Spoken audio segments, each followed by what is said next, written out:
नमस्कार दोस्तों। आज का हमारा विषय है कक्षा 7वीं हिंदी वसंत भाग 2 पाठ नंबर 4। पाठ का नाम है कठपुतली। इस पाठ के लेखक हैं भवानी प्रसाद मिश्र। आइए आज हम इस पाठ को पढ़ते हैं कि कठपुतली नामक पाठ में क्या बताया गया है। कठपुतली गुस्से से उबली, बोली ये धागे क्यों हैं मेरे पीछे आगे, इन्हें तोड़ दो मुझे मेरे पाँव पर छोड़ दो। तो इसमें क्या कहते हैं कि कठपुतली कहती है कि कठपुतली के चारों ओर क्या है कि धागे बंधे हुए हैं। क्या ये देखो, ये धागे बंधे हुए हैं। तो ये कहती है कि इन धागों को तोड़ दो।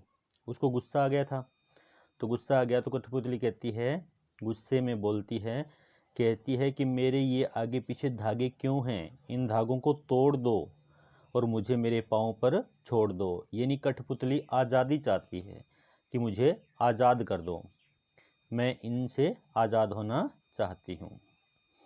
तो फिर दूसरे पहरे में कठपुतली की बातों को सुनकर और कठपुतलियाँ क्या सोचती हैं वो बताया है कि सुनकर बोली और कठपुतलियाँ कि हाँ बहुत दिन हुए हमें अपने मन के छंद छुए। तो सुनकर बोली यानी जो पहली कठपुतली है ये, इसकी बातों को सुनकर और कठपुतलियाँ भी बोलती हैं। क्या बोलती है कि हाँ बहुत दिन बीत चुके हैं, बहुत समय बीत चुका है, हमें अपने मन के छंद छुए, यानी हमें अपने मन की इच्छा पूरी की हुई कि हम भी तो आज़ादी से घूमना चाहती हैं, हम भी अपने पैरों पर खड़ा होना चाहती हैं। ठीक है, इस प्रकार से ये दो पहरे हैं। फिर आता है तीसरा, इसमें आता है मगर पहली कठपुतली सोचने लगी, ये कैसी इच्छा मेरे मन में जगी। अब पहली कठपुतली है ना, जिसने स्टार्टिंग में बोला था कि ये मेरे धागे तोड़ दो, मुझे आज़ाद कर दो, मेरे पैरों पे खड़ा होने दो मुझे, तो ये अब पहली कठपुतली फिर से सोचती है कि ये कैसी इच्छा मेरे मन में जगी है, क्योंकि ये बिना धागों के या दूसरों के इशारों के बगैर तो ये चल ही नहीं सकती। फिर अगर मैं ऐसा करती हूँ, मैं आज़ाद हो जाती हूँ, तो मैं तो कुछ भी नहीं कर पाऊँगी। ठीक है, तो इस प्रकार से ये कहानी है। इसमें पहले पैरे में बताया गया है, इसमें कठपुतली कहना चाहती है कि कठपुतली को गुलामी देखकर बहुत गुस्सा आता है। यानी गुलामी क्यों? क्योंकि ये दूसरों की उंगलियों पे नाचती है, दूसरों के इशारों पे नाचती है। ठीक है, ये खुद तो कुछ कर भी नहीं सकती। वह कहती है कि मेरे शरीर के आगे पीछे धागे बंधे हुए हैं।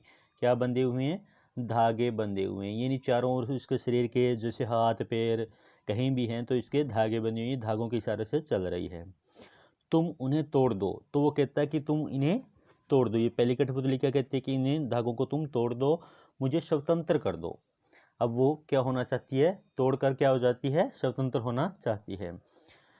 मुझे मेरे पाँव पर, यानी स्वतंत्र होकर चलने दो, यानी मेरे पाँव पर छोड़ दो, मुझे आज़ादी दे दो। ठीक है, इस प्रकार से ये पहली कठपुतली सोचती है।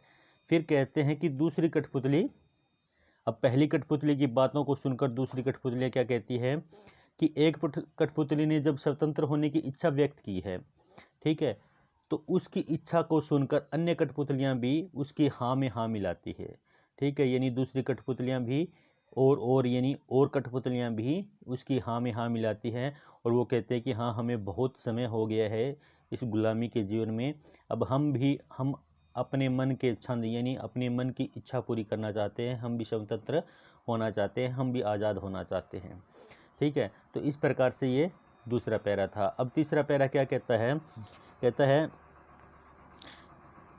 कि पहली कठपुतली अन्य सभी कठपुतलियों की स्वतंत्र होने की कामना तो देखकर सोचने लगी कि मैं आज़ाद होना चाहती थी, अब मेरे पीछे और कठपुतलियाँ भी आज़ाद होना चाहती है। तो इस प्रकार को उनकी इच्छा को देखकर सोचने लगी कि मेरे मन में ये स्वतंत्र होने की इच्छा क्यों हुई है। अब सबकी जिम्मेवारी के विषय में वो सोचने लगी है। तो वो कहती है कि यह कैसी इच्छा मेरे मन में जगी है। तो इस प्रकार से कठपुतली के मन के भाव भवानी प्रसाद मिश्र ने अपने मन के जरिए प्रस्तुत किए हैं। तो इस पाठ में आपने देखा होगा कि कठपुतली नामक पाठ में क्या बताया गया है। इसके प्रश्न उत्तर करेंगे अगले वीडियो में। तब तक के लिए धन्यवाद, नमस्कार।